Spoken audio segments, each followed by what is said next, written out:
Thanks for staying with us. So, Lagos State Governor Mr. Babajide Olusola Sanwo-Olu has revealed that President Bola Tinubu is scheduled to commission the much-expected Red Line Rail project on February 29th, which is tomorrow. The governor had a media chat last week, Friday, where he revealed some of the plans Lagos State had in the coming future.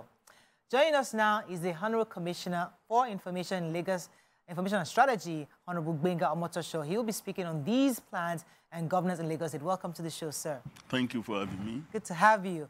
So, the big news is the rail project. Everybody's talking about it. We've had the blue line running. People have been happy about it. The red line, some of us are not even sure which areas. We just heard it's going to be about 3 or 4, 5 places to stop in. But give us an idea where the red line is starting and stopping from, and when is it going to be available for public usage? Yeah, thank you very much. As you have said, we are going to be commissioning the red line on Thursday, tomorrow, and the president has graciously, President Bola Ahmed Tinubu, GCFR, has graciously accepted to come to the commissioning and cut the tape by himself. And that shows the importance of this project to the lives of Lagosians.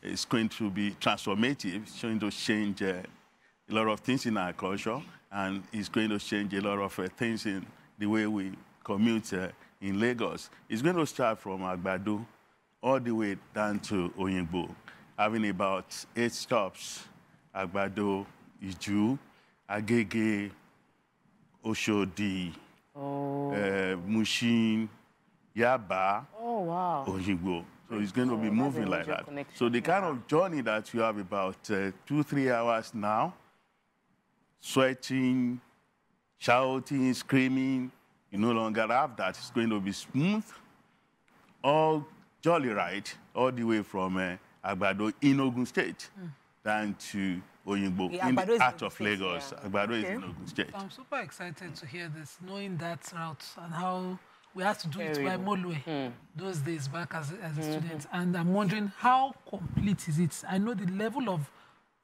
population on that side of town going all the way, especially some of them going to VI in the mornings. So how complete is it, and when exactly will we say it's open for public use?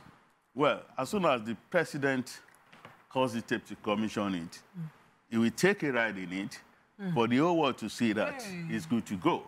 And just like we did on the blue line, we now start doing operations to just ensure that we dot the I's and cross the T's, and that everything is fit to go, so that there will no break as soon as it starts. Maybe a couple of weeks or 2-3 months, we can just be testing, and then once we feel that all is well for it to go live, then it continues to take passengers live. But the first phase is what we are going to see from Agbado to Oyingbo. The second phase will be taking it from Oyingbo all the way to Marina to join the blue line. Oh, really? So, yes, that will be the second phase.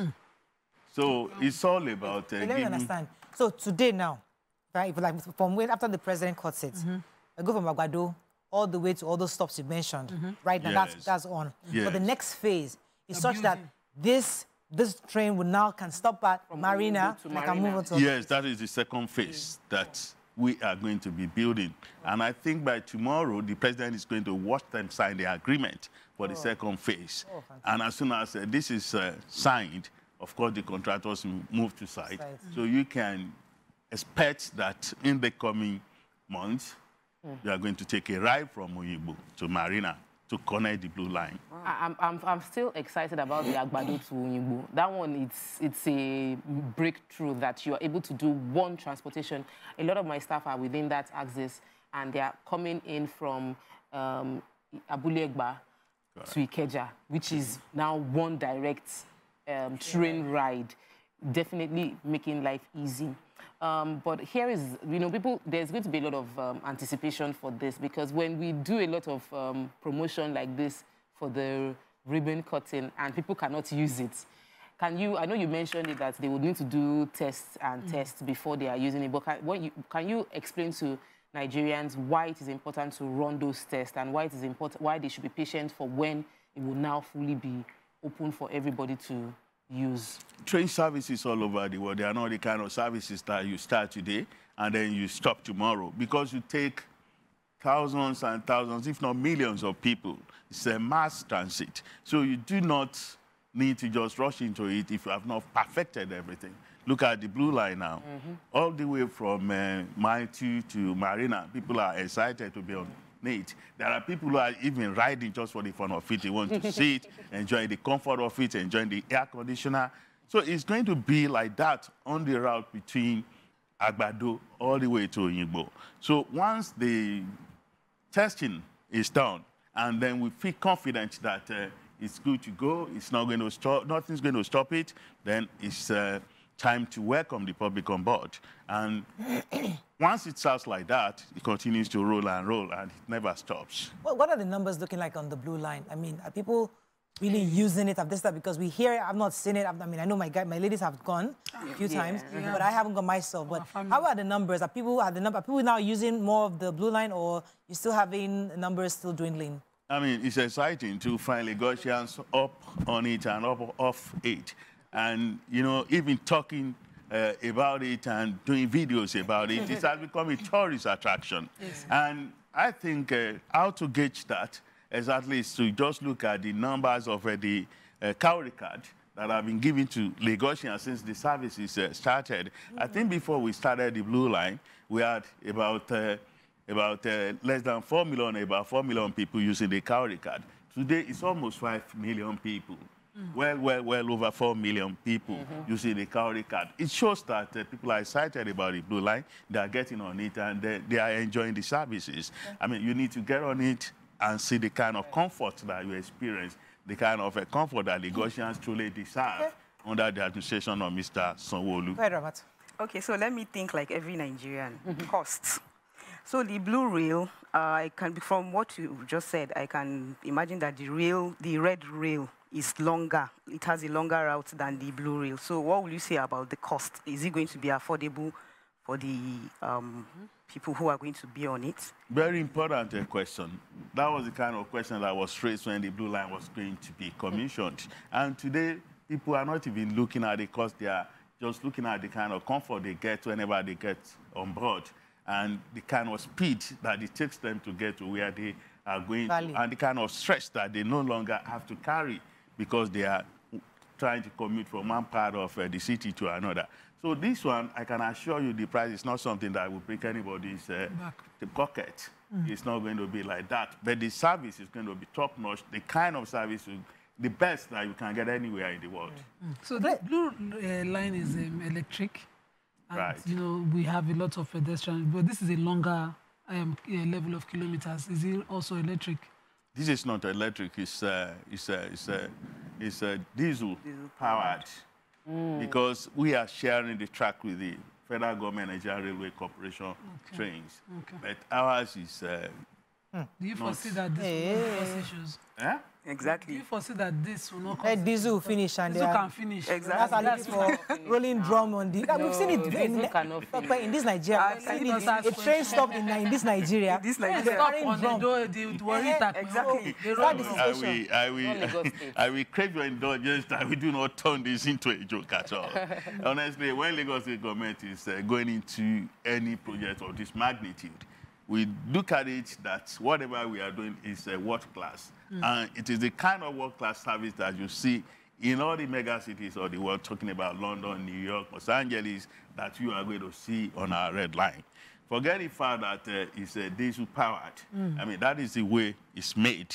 It doesn't mean that the service or the quality of operations will be less. No, not at all. Mr. Governor has taken a ride in it.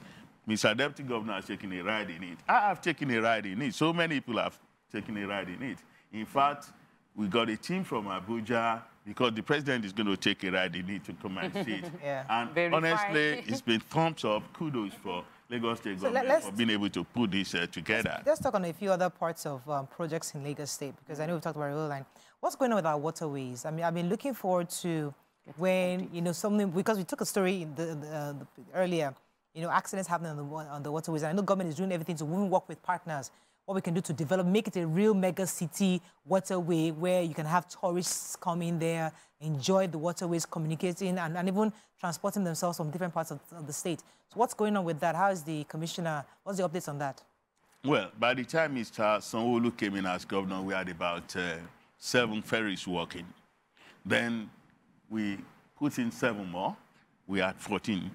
Today, we have 21 ferries working. And including one that is a barge that can take up to 200, 300 people on a ride around Lagos to see the beauty of Lagos, to see the beauty of nature, to have a party, to have fun. And any moment from now, I think about 40 more will be added. Wow. These are 70-seater ferries, 80-seater ferries, 21-seater ferries. That's a lot is going on the waterways because the private sectors are, practitioners are coming in. And it's not just because we are just not putting ferries. The ferries that we are putting are ferries built here in Nigeria to show the skills of our engineers, to show the skills of our young people who are into this business. So it's, a lot is happening on the waterways. You talk about an accident, yet an accident can occur. But I assure you, all of the accidents that we have had, none of them has come from the official ferry services. And it's because, in my own view as a layman, of some human elements. You know, people, you say there should be no ferries after 7 p.m. But you still see ferries, you know, packing people on board at about 6:45, knowing that you cannot get to destination before 7. Why do that? Then the law says that everybody coming on board must wear a jacket. But you still see some of our people, they don't wear jackets at all. They just get on board like that, and then all attempts to tell them to wear jackets, they refuse. On government ferries, you can't do that. But the private sector people may want to patch up things, and then you have this kind of accident that occurs. But government is doing everything to ensure that all those who are supposed to be operating private ferries, they learn how to obey the law. Well, anybody who doesn't will face the law. Let me take you back to, we have questions from YouTube concerning the train. There are a lot of people celebrating and applauding, calling out Delta and other states that are oil producing to also do the same for their people. I am calling out Abuja. Abuja should also have trains to take people around, but Lagos is pioneering that. Then the question is, would we have Agbiros at the train station? We don't. They said they don't want Agbiros at the train stations. They don't want area boys as train attendants. How do is that what's going on Blue Line? Tell them to go and check it. Come and ask me. Don't ask questions. Go and enter Blue Line. By the time you start driving 15 minutes to walk from Satellite Town, you understand the ease that the alternative brought in. Go ahead, Nima. Well, I wanted to ask, you know, how invested is the government on coastal guards? Because we see the local divers are the ones always operating rescue operations when we have these accidents on the waterways. Well, we have a command and control center where you can see all of the things going on the waterways. Wow. We have a special team of rescuers. You can move in as fast as possible in a matter of minutes as soon as the alarm is sounded, is raised. And we have what we call a mobile waterways hospital that moves on water. We have a ferry that is complete intensive care unit hospital on water. Across the coastal area in Lagos? Yeah, that goes through the coastal area. In fact, it was made, because of the coastal towns and coastal areas. People who cannot just jump on to the road and begin to come to our general hospitals. So we have this ferry that is a moving hospital that can take care of them, whether there is an accident or it's just any routine ailment you want to go and get treated on the waterways, apart from the primary health care centers that we also have. That's important to note, because I was actually going to go into health. So it's important that even Lagosians who live in those areas have a number to call, just in case there's an emergency. I mean, we all know all the emergency numbers, but if they call those numbers, are you saying that they're able to get medical help, at least on those ferries, before now eventually get to the hospital? I mean, you know that communication is far, far, far better than what it used to be. Yeah. If you call all those emergency numbers and you can state your location as clearly as possible in no time, in any part of Lagos, whether it's on the waterways or even at some other locations, you will get help. What is the government doing on healthcare? Hospitals, we know that the governor had plans to, to build more or get more primary health centers across the state or even equip them more. What are the updates on that? What's going on with the government on that area? Well, a lot is going on. Our general hospitals have been renovated. The hospitals on Ave Road, the one in Odon, the one in Isolo, the one in Ebute Meta, they are all being renovated. But apart from that, there are so many big plans for healthcare delivery in Lagos. If you go to the island, you see the new Mercy Street Hospital. By the time it's completed, it's going to be the biggest pediatric hospital in West Africa. And it's one of those projects that are very dear to the heart of Mr. Governor. So today, if you go there, you are going to the island, you see it on the right around Agege Adele that is coming up, is being built. So that the Mercy Street Hospital is over 100 years old. So the new Mercy Street Hospital is the one that will now carry on all of the things that the Mercy Street Hospital is doing. And apart from that, for the first time in decades, we are building a new general hospital in Ojo. It's nearing completion. And then in K2, we are building the mental health center. Mental health is part of health that people don't pay much attention to, whereas it's very, very important. People are undergoing stress. People are undergoing depression. So this hospital that is going to be about 500-bed hospital in K2 engineering is going to not just be a hospital for mental ailments, it's also going to be a rehabilitation center.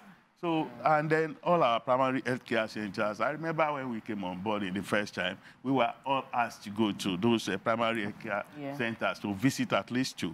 And then I got treated in one around Ikeja here. And all of the things that we saw that were the ailments of those health centers, we brought back to ESCO, and Mr. Governor directed that they should be fixed. Most of those things today have been fixed. So the hospitals, they are looking very good. And so many things, when you go to tertiary hospital, we talk about lawsuit and the rest of them, so many things are going on there that people wonder about. I haven't been to the tertiary hospitals, but I've been to the primary healthcare center, the one in Ogun. There's one along that Kudirat Abiola way that I visited. I got treated, it was family planning, and I saw many people come for the same thing. It was free. I wasn't asked to pay anything. It happened less than 6 months. However, I saw people that came for malaria treatments, and some people wanted antibiotics, and it was not available in the pharmacy. So there were prescriptions written. So in recent times with inflation, the cost of drugs have gone really high. And it would be good to have the primary healthcare centers, most importantly, have access to the pharmacies being full and subsidized, because things that shouldn't kill people might end up killing people because they can't afford to buy simple anti-malaria drugs or antibiotics to deal with typhoid. What would you say to that, sir? Yeah, you are quite right. Things that shouldn't kill people should not kill them because they don't have access to drugs. But as I speak with you now, the Commissioner for Health, the Health family as a whole, they are having discussions with manufacturers, because on Thursday during the media chat that Mr. Governor had, he spoke about people who are hypertensive, people who are diabetic, that they don't have to go through so much stress for them to be able to obtain their drugs. So all of these things we are doing, talking to manufacturers to see how the cost of medication can come down. And it's unfortunate maybe you went there at a kind of a downtime. Most of our primary healthcare centers, they have, there's a special supply chain for them, because we know that the people who patronize them, they are people who are not all that, buoyant, and then they need healthcare, and for government to provide for them free of charge. So we ensure that they don't run short of drugs. Are drugs still free of charge in the primary centers? If you, there are some that are free. If you are charged, it's infinitesimal, something that is not really significant. I think malaria drugs should be free, honestly. Yeah, I think so. I was treated at that primary healthcare center, and I think I spent about 1,000 naira. Because I had a test, and they did the blood test, and they gave me the drugs. Had, in the past, made child care completely, so, yes, children are free, completely free, and so even prescribed drugs for children were free.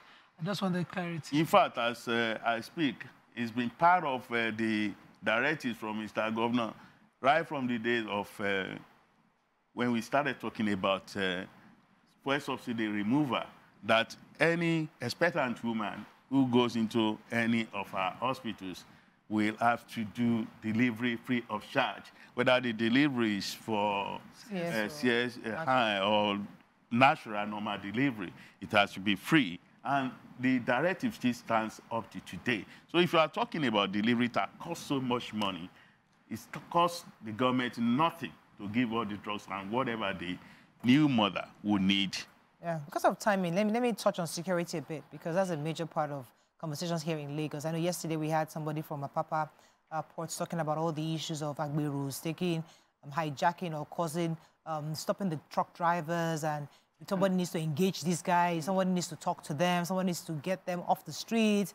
Across Lagos, you go to Ikorodu, you go to Shangotedo area, they're everywhere. They're everywhere. What are you doing concerning curbing the exuberance of these young boys across the state? Well, I'm not going to stand here and begin to talk in defense of those people. But I know that the government is doing a lot of things to take them out of the street, to make sure that they are useful to themselves and to their family members. About 3 days ago, in the dead of the night, the Minister of Environment had a task force that went out and arrested about 300 of all of these people we are talking about from various parts of Lagos in the dead of the night. About 300 of them. There's no space in the prisons. You still return them back on you still return them back. What did they even do? I won't be able to tell you where they are taken to, whether they are just the prison or to court. You know, we have mobile courts, and you can be sent to prison. There are some of them who really need counseling, yes, who really need to be told what to do, who really need to know that we have 18 vocational centers in Lagos, and that everybody who comes to Lagos and who wants to earn a living legally has a right and the means to so do without paying. 18 vocational centers, you can learn a trade. And when you come out of those centers, you are not living to your own devices. You are given equipment to go and start life anew.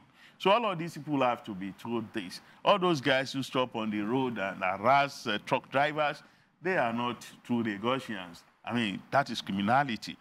And the thing is that most of our people, instead of complaining to the right channel, they would rather prefer to talk to the media and say, see what is, or go on the social media. You know, the police cannot know everything that is going on unless you tell them. So I have seen the police arrest some of these people. Nowadays, you do not hear anymore the way you used to hear about traffic robbers. So many of them have been taken in by the police. So the question of security is a very big question that Mr. Governor does not take lying low at all.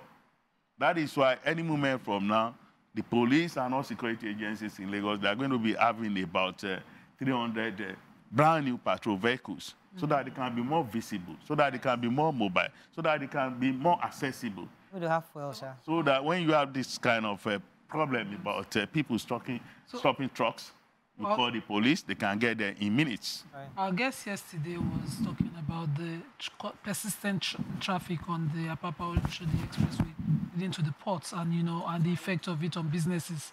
He talked about, you know, how it's affecting exports largely because, you know, export products are sitting on the roads for hours, you know, running into destruction of deterioration of most of those products before they get to where they'll be checked abroad.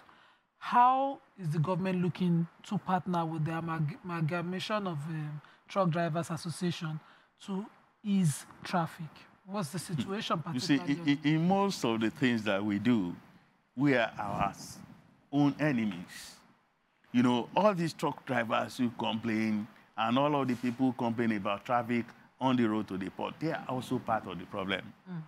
A few days ago, in the dead of the night, there was an operation to clear under the bridge in Ikeja and some other places. Do you know that we discovered number plates that are fake?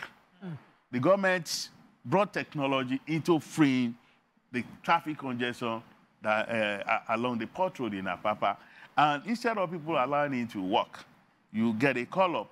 Once they call you, that is when you now move your truck down to the port, instead of everybody just clogging the place and then getting businesses stuck.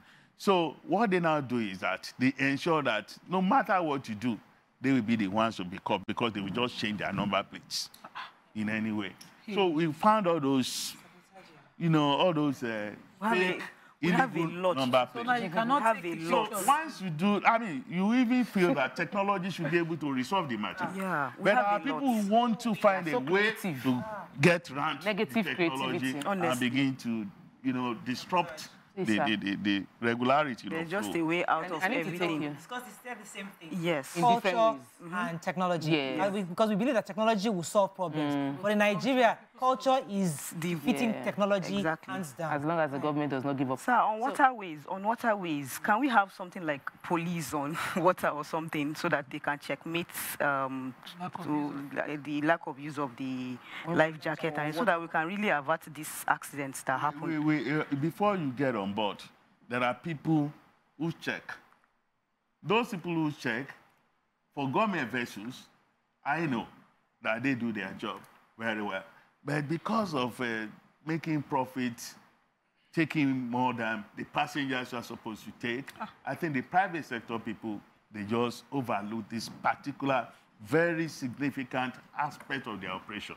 And then they cause the kind of accidents that you see. And looking at other things along the waterways, Lagos State government spends a lot of money to assist the marine police to ensure that there is security on our waterways and that all is well. So I feel it's those private sector guys that we have to pay more attention to. My real estate, the way prices of things are jumping and skyrocketing is wonderful. And while I understand that the government is focusing more on the crucial needs of human beings like food, which is accepted, what can the government do as an intervention within the real estate space to ensure that there would be, we won't have, because we can already see many construction work going on. Over the past 3 months, I've experienced major inflation, which might mean that they are unable to deliver, which will bring a problem to the court system. How can we, what can the government do to interject or to stem the tide of inflation? Well, inflation is not just a government problem. It's a problem for all of us. It's a problem for experts to resolve. It's a problem for all of us to agree that we want to resolve. When the government is pulling it one way and ensuring that either in the real estate sector or in any other sector that prices are going down and that things are normalized, you see some people who are finding a way to make profit, who are greedy, who do not have any cost at all. I mean, all of a sudden, you just saw that cement prices went up a few weeks ago. And then the government had to move in to say, hey, pull the brakes, it shouldn't be this so. And I feel that after that, there was a little bit of a calm in that sector.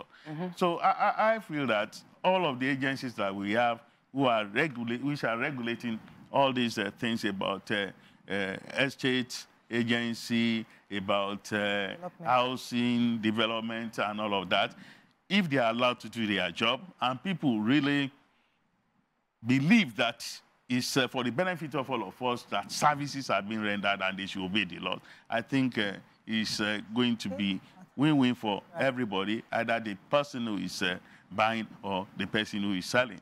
Our time is up, but we thank you very much. We wish you the best for tomorrow's commissioning. Thank you and so much. hopefully after the test run, because you have to see how the carry card works. You go in, you get to your destination. All that flow has to be established before we now open up to public. So hopefully, once it starts, we'll definitely love to see the review and hear about the review. Thank you so much. That's all we can take on this segment. When we come back, we want our sponsored segment. Stay with us. We'll be right back.